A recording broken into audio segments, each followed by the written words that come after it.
একবিংশ শতাব্দীতে যখন সারা বিশ্ব মানবাধিকার নিয়ে কথা বলছে, তখনও আফ্রিকার একটি দেশে প্রকৃত দাসপ্রথা এখনও বিদ্যমান। আনুষ্ঠানিকভাবে 1980 সালে এটি বিলুপ্ত করা হলেও এগুলো কেবলই কাগজে কলমের কথা, কারণ বাস্তবে লক্ষ লক্ষ মানুষ এখনও দাসত্বের মধ্যে বাস করছে।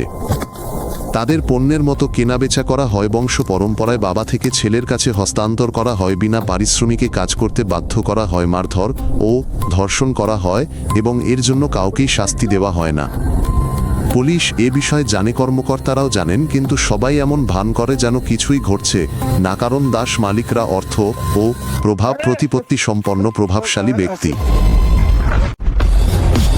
পশ্চিম আফ্রিকার আটলান্টিক উপকূলে সাহারা মরুভূমি ও মহাসাগরের মাঝে মৌরিতানিয়া অবস্থিত এবং এর ভূখণ্ডের 90% নিখাত বালি। এটি আয়তনে মিশরের দ্বিগুণ, কিন্তু এখানে মাত্র 4.5 মিলিয়ন মানুষ বাস করে, কারণ এখানকার প্রায় সমস্ত ভূমি মৃত এবং বসবাসের অযোগ্য। 20 তলা ভবনের সমান উঁচু বালির টিলাগুলো প্রতি বছর কয়েক মিটার হারে মরুভূমি জুড়ে সরে গিয়ে গ্রামগুলোকে গ্রাস করে। মানুষ সকালে বেরিয়ে যায় এবং বরফে ঢাকা বাড়িতে ফিরে আসে। গ্রীষ্মকালে ছায়াতেও তাপমাত্রা 50 ডিগ্রি সেলসিয়াসে পৌঁছায়। বছরের পর বছর বৃষ্টি হয় না এবং মাসে একবার উটের পিঠে চড়িয়ে প্রত্যন্ত গ্রামগুলোতে জল আনা হয়। মরুভূমির খনি থেকে সমুদ্র পর্যন্ত দেশ জুড়ে একটি রেলপথ বিস্তৃত, যা বিশ্বের দীর্ঘতম এবং সবচেয়ে ভারী মালবাহী ট্রেনটি বহন করে। এই ট্রেনটি খনি থেকে বন্দরের লোহার আকরিক নিয়ে যায়। এটি 2টি বগি নিয়ে গঠিত, এর ওজন 15,000 টন এবং এটি দৈর্ঘ্যে 2.5 কিলোমিটার পর্যন্ত বিস্তৃত। স্থানীয়রা দেশের উত্তর ও দক্ষিণের মধ্যে যাতায়াতের একমাত্র মাধ্যম হিসেবে এটি ব্যবহার করে। তারা আকরিক বোঝাই খোলা বগিতে চড়ে বসে এবং 12 ঘন্টা ধরে যাত্রা করে। লোকেরা সরাসরি লোহার আকরিকের উপর বসে ধুলো তাদের ফুসফুসে ঢুকে যাওয়ায় তাদের দম বন্ধ হয়ে আসে এবং দ্রুত গতিতে পড়ে গিয়ে দুর্ঘটনার ঝুঁকি থাকে, কারণ মরুভূমির মধ্যে দিয়ে অন্য কোনো রাস্তা নেই। মরুভূমির মাঝখানে 50 কিলোমিটার ব্যাস বিশিষ্ট একটি রহস্যময় বৃত্তাকার কাঠামো রয়েছে, যা মহাকাশ থেকেও স্পষ্টভাবে দেখা যায় এবং সাহারার চোখ নামে পরিচিত। শিলা ও বালির এই বিশাল সমকেন্দ্রিক বৃত্তগুলো একটি বিরাট কাঠামো তৈরি করেছে এবং বিজ্ঞানীরা এখনও সঠিকভাবে ব্যাখ্যা করতে পারেননি যে লক্ষ লক্ষ বছর আগে এগুলো কিভাবে গঠিত হয়েছিল। কেউ কেউ বলেন এগুলো উল্কাপাতের অবশেষ, অন্যরা বলেন এগুলো প্রাচীন আগ্নেয়গিরির অগ্নুৎপাতের ফল এবং আরও অনেকে বিশ্বাস করেন যে এগুলো কিংবদন্তির আটলান্টিসের ধ্বংসাবশেষ। সেখানে পৌঁছানো প্রায় অসম্ভব। আপনার একটি শক্তিশালী এসইউভি এবং একজন অভিজ্ঞ পথপ্রদর্শকের প্রয়োজন হবে, কারণ এর চারপাশে শত শত কিলোমিটার মরুভূমি রয়েছে যেখানে কোনো রাস্তা, জল বা যোগাযোগের ব্যবস্থা নেই। দেশটির আটলান্টিক উপকূলে রয়েছে পৃথিবীর অন্যতম বৃহত্তম জাহাজ কবরস্থান, যেখানে শত শত পরিত্যক্ত জাহাজ মরিচা ধরে ভেঙে পড়ছে। পুরনো মাছ ধরার ট্রলার, পণ্যবাহী জাহাজ এবং তেলবাহী ট্যাঙ্কারগুলোকে কেবল পরিত্যক্ত অবস্থায় পৌঁছতে দেওয়া হয়, কারণ সেগুলোর যথাযথ অপসারণ ব্যয়বহুল। কাছের বস্তির গরিব মানুষেরা খালি হাতেই ভাঙা লোহার জন্য জাহাজগুলো ভেঙে ফেলে রং ও মরিচা থেকে নির্গত বিষাক্ত ধোঁয়া নিঃশ্বাসের সাথে গ্রহণ করে এবং দিনে $2 থেকে $3 উপার্জন করে। ধ্বংসপ্রাপ্ত ট্যাঙ্কারগুলো থেকে তেল ও রাসায়নিক পদার্থ সরাসরি সমুদ্রে চুইয়ে পড়ে, যা পানিকে বিষাক্ত করে এবং সমস্ত মাছ মেরে ফেলে। তবুও স্থানীয় বাসিন্দারা সেই পানি পান করা এবং তা থেকে মাছ ধরা অব্যাহত রাখে। এখানকার সমাজ কঠোরভাবে জাতিভেদ প্রথায় বিভক্ত, যেখানে ফর্সা চামড়ার আরবরা সবকিছুর মালিক এবং দেশ শাসন করে, আর কালো চামড়ার আফ্রিকানরা হয় তাদের জন্য কাজ করে অথবা দাসত্বে জীবনযাপন করে। একজন দাসের সন্তান জীবনের প্রথম দিন থেকেই স্বয়ংক্রিয়ভাবে দাসত্বে আবদ্ধ হয়। তাদের কোনো নথিপত্রে নাম নথিভুক্ত করা হয় না, তারা স্কুলে যায় না এবং 5 বা 6 বছর বয়সেই কাজ শুরু করে। শিশুরা দিনে 12 ঘন্টা, সপ্তাহে 7 দিন প্রখর সূর্যের নিচে মরুভূমিতে গবাদি পশু চরাইল বনের খনিতে কাজ করে এবং মাছের বাজারে ভারী বোঝা বহন করে। নামমাত্র স্কুল বিনামূল্যে হলেও প্রতি 5 জন শিশুর মধ্যে মাত্র একজন প্রাথমিক শিক্ষাও শেষ করতে পারে, কারণ বেঁচে থাকার জন্য পরিবারগুলোর শ্রমশক্তির প্রয়োজন হয়। দেশের পুরো অর্থনীতি একটিমাত্র রপ্তানির ওপর নির্ভরশীল। লৌহ আকরিক কজা থেকে রাষ্ট্রের প্রায় অর্ধেক রাজস্ব আসে। মরুভূমির মাঝখানে উন্নত মানের আকরিকের বিশাল ভাণ্ডার রয়েছে।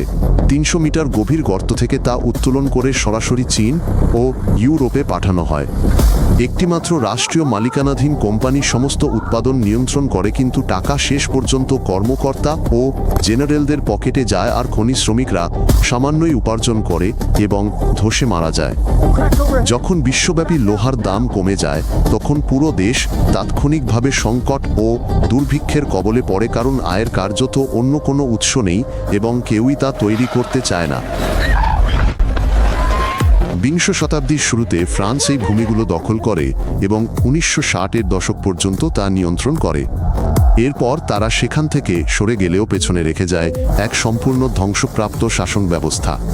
উপনিবেশকারীরা ইচ্ছাকৃতভাবে বিভিন্ন উপজাতি ও জাতিগোষ্ঠীকে একে অপরের বিরুদ্ধে লেলিয়ে দিয়েছিল, যার ফলে ফর্সা চামড়ার মানুষেরা কালো চামড়ার মানুষদের ওপর ক্ষমতা লাভ করে। এই ব্যবস্থাটি আজও বহাল রয়েছে। আরবি ভাষার পাশাপাশি ফরাসি ভাষা দ্বিতীয় সরকারি ভাষা হিসেবে রয়ে গেছে। সমস্ত আইন এবং গুরুত্বপূর্ণ নথি ফরাসি ভাষায় লেখা হয়, যদিও অধিকাংশ বাসিন্দা তা বোঝেন না। ফ্রান্স অভ্যন্তরীণ রাজনীতিতে প্রভাব বিস্তার করে চলেছে, নিজেদের পছন্দের সামরিক বাহিনী ও কর্মকর্তাদের সমর্থন যোগায় এবং বিনিময়ে খনিজ ও মৎস্য সম্পদে প্রবেশাধিকার লাভ করে। শতাব্দী ধরে স্থানীয় উপজাতিরা উট ও ছাগলের পাল নিয়ে মরুভূমিতে ঘুরে বেড়াততাবুতে বাস করত এবং এক জলের উৎস থেকে অন্য উৎসে যেত। মরুভূমির বিস্তার, দীর্ঘস্থায়ী খরা এবং তৃষ্ণা ও খাদ্যাভাবে পশুদের গণহারে মৃত্যুর কারণে এই প্রাচীন জীবনধারা এখন আমাদের চোখের সামনেই বিলীন হয়ে যাচ্ছে। গত 30 বছরে যাযাবর পরিবারগুলোর 3/4 তাদের পশুর পাল ত্যাগ করে শহরে চলে গেছে, যেখানে তারা এখন কাজ বা কোনো ভবিষ্যৎ সম্ভাবনা ছাড়াই বস্তিতে বাস করছে। তরুণরা মরুভূমির জীবনে ফিরতে অনিচ্ছুক, বয়স্করা মারা যাচ্ছেন, ঐতিহ্য বিস্মৃত হচ্ছে এবং 20 বছরের মধ্যে এই অনন্য সংস্কৃতির আর কোনো অস্তিত্বই থাকবে না। দেশটির উপকূল বরাবর একটি শীতল সামুদ্রিক স্রোত বয়ে যায়, যা পুষ্টি উপাদান বয়ে আনে এবং বিশ্বের অন্যতম সমৃদ্ধ মৎস্যক্ষেত্র তৈরি করে। ইউরোপীয় ও চীনা শিল্প ট্রলারগুলো মাছ ধরার লাইসেন্সের জন্য সরকারকে লক্ষ লক্ষ ডলার দেয় এবং তাদের বিশাল জাল দিয়ে আক্ষরিক অর্থেই সমুদ্রকে নিঃশেষ করে ফেলে। ছোট কাঠের নৌকায় থাকা স্থানীয় জেলেরা 100 মিটার দীর্ঘ শিল্প জাহাজগুলোর সাথে প্রতিযোগিতা করতে পারে না। মাছ ক্রমশ দুষ্প্রাপ্য হয়ে উঠছে এবং মানুষের আয় কমে যাচ্ছে। কর্মকর্তারা বিদেশিদের কাছে লাইসেন্স বিক্রি করে চলেছেন, কারণ এর মাধ্যমে তাদের নিজেদের পকেটে দ্রুত নগদ টাকা ঢোকে এবং 10 বছর পর সমুদ্রের কি হবে তা নিয়ে কেউ মাথা ঘামায় না। দেশের অর্ধেকেরও বেশি জনসংখ্যা বাস করে রাজধানী নোয়াকশটেজা 50 বছরে একটি ছোট্ট জেলেপাড়া থেকে এক বিশাল শহরে পরিণত হয়েছে। রাজধানীটি মূলত 10,000 মানুষের জন্য পরিকল্পিত হয়েছিল, কিন্তু এখন এখানে 10 লক্ষেরও বেশি মানুষ বাস করে এবং তাদের সকলের জন্য অবকাঠামো শোচনীয়ভাবে অপর্যাপ্ত। বাসিন্দাদের 2/3 বিদ্যুৎ, জল বা পয়ঃনিষ্কাশন ব্যবস্থা ছাড়াই বস্তিতে বাস করে। তারা মরুভূমির মাঝখানে খালি বালির উপর মরিচা ধরা ধাতু ও আবর্জনা দিয়ে ঘর তৈরি করে।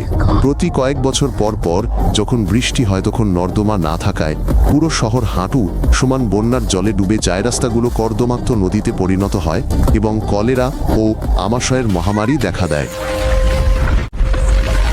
চীন দেশটিতে যা কিছু পারছে সব কিনে নিচ্ছে, বন্দর ও খনি নির্মাণ করছে এবং সরকারকে আকাশচুম্বী সুদে বিশাল ঋণ দিচ্ছে, যা পরিশোধ করা অসম্ভব।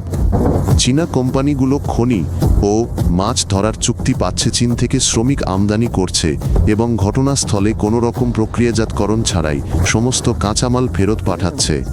এদিকে মরুভূমি প্রতি বছর 5 কিলোমিটার হারে দক্ষিণে এগিয়ে আসছে, যা পানির শেষ উৎস এবং চাষাবাদের উপযোগী জমি গ্রাস করছে।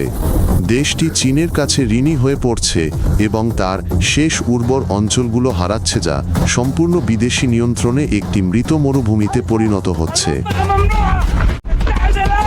দেশটি একটি বিপজ্জনক অঞ্চলের কেন্দ্রস্থলে অবস্থিত, যেখানে আল কায়েদা ও ইসলামিক স্টেটের সাথে যুক্ত সন্ত্রাসী গোষ্ঠীগুলো সক্রিয়। উত্তরের মরু অঞ্চলে জঙ্গিরা নিয়মিত সামরিক চৌকিতে হামলা চালায়, মুক্তিপণের জন্য বিদেশিদের অপহরণ করে এবং জনবহুল স্থানে বোমা হামলা করে। চাকরি টাকা বা ভবিষ্যৎহীন তরুণরা উগ্রপন্থী প্রচারণায় সহজেই প্রভাবিত হয়। চরমপন্থীরা অস্ত্র, অর্থ এবং জীবনের একটি উদ্দেশ্যের প্রস্তাব দেয় এবং অনেকেই তা গ্রহণ করে। কর্তৃপক্ষের জবাবে সন্দেহভাজনদের ওপর নৃশংস শুদ্ধি অভিযান ও নির্যাতন চালায়, যা জনগণকে আরও ক্ষুব্ধ করে তোলে এবং নতুন স্বেচ্ছাসেবকদের সন্ত্রাসী দলে যোগ দিতে উৎসাহিত করে। দেশটিতে মেয়েদের জোর করে খাওয়ানোর এক বর্বর প্রথা রয়েছে। সর্বোচ্চ ওজন বাড়ানোর জন্য তাদের বমি না হওয়া পর্যন্ত প্রচুর পরিমাণে খাবার খেতে বাধ্য করা হয়। একজন মোটা কনেকে পারিবারিক সম্পদ ও সৌন্দর্যের প্রতীক হিসেবে বিবেচনা করা হয়, তাই মেয়েদের 100 কিলোগ্রাম পর্যন্ত মোটা করা হয়, যা ডায়াবেটিস এবং অল্প বয়সে হৃদরোগের কারণ হয়। একজন নারী বিবাহ বিচ্ছেদ করতে সম্পত্তির মালিক হতে বা স্বামী বেছে নিতে পারে না। 13 বা 14 বছর বয়সে বিয়ের অনুষ্ঠানে প্রথম দেখা হওয়া এক পুরুষের সাথে তার বিয়ে হয়ে যায়। গার্হস্থ্য সহিংসতাকে অপরাধ হিসেবে গণ্য করা হয় না। একজন স্বামী তার স্ত্রীকে যত খুশি মারতে পারে এবং স্ত্রী পুলিশের কাছে অভিযোগ করলে তাকে অবাধ্যতার অভিযোগে অভিযুক্ত করে কারাগারে পাঠানো হতে পারে। জনসংখ্যার 60% বয়স 25-এর নিচে। এই বিশাল সংখ্যক তরুণ তরুণী দেশে চাকরি, শিক্ষা বা কোনো ভবিষ্যৎ সম্ভাবনা ছাড়াই বেড়ে উঠছে। যুব বেকারত্বের হার 50%-এরও বেশি। স্কুলগুলো পর্যাপ্ত শিক্ষা প্রদানে ব্যর্থ এবং যারা ডিগ্রি অর্জন করে তাদের মধ্যে অল্প কয়েকজনও কোনো কাজ পায় না। প্রতি বছর হাজার হাজার তরুণ ভূমধ্য সাগর পেরিয়ে অবৈধভাবে ইউরোপে পৌঁছানোর চেষ্টা করে। তাদের অনেকেই পথে ডুবে মারা যায় অথবা লিবিয়ায় দাসত্বে আবদ্ধ হয়। আগামী বছরগুলোতে যদি কোনো পরিবর্তন না আসে, তবে দেশটি হয় সমগ্র কর্মক্ষম জনগোষ্ঠীর গণপলায়ন অথবা একটি রক্তাক্ত সামাজিক বিপর্যয় ও সম্পূর্ণ পতনের সম্মুখীন হবে। 21 শতাব্দীতে মৌরিতানিয়া এমন একটি দেশ যেখানে মানুষকে পণ্যের মতো কেনাবেচা করা হয়, শিশুরা স্কুলে না গিয়ে কাজ করে এবং নারীদের গবাদি পশুর মতো মোটাতাজা করা হয়।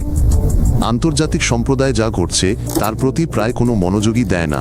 কোনো নিষেধাজ্ঞা নেই, কোনো প্রকৃত সাহায্য নেই, এমনকি সাংবাদিকরাও আসেন না, কারণ তা অত্যন্ত বিপজ্জনক।